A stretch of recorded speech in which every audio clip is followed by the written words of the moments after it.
একটি সমবাহু ত্রিভুজের পরিসীমা 18 সেন্টিমিটার। ত্রিভুজটির উচ্চতা কত?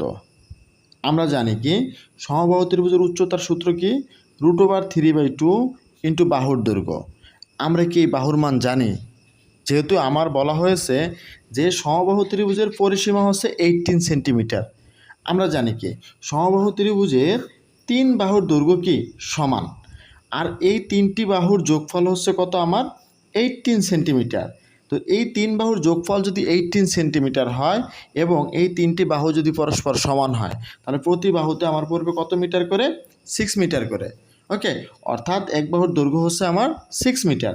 তাহলে এক বাহুর দৈর্ঘ্য হচ্ছে আমার 6 সেন্টিমিটার। অর্থাৎ এক্ষেত্রে √3 এই 2 এর 2, আর বাহুর দৈর্ঘ্য কত পেয়েছি? 6 সেন্টিমিটার। এই 2 এই 6-এর ভিতরে কয়বার যায়? 3 বার। আর এই 3 দ্বারা যখন আমরা এই √3 গুণ করে দেব, তাহলে কত হবে? 3√3। অর্থাৎ এক্ষেত্রে আমার উত্তর হচ্ছে খ। অনুরূপভাবে ঢাকা বোর্ড 2022, রাজশাহী বোর্ড 2020 সালের এই প্রশ্নের সমাধান করে কমেন্ট সেকশনে সঠিক উত্তরটি জানিয়ে দিন। ধন্যবাদ।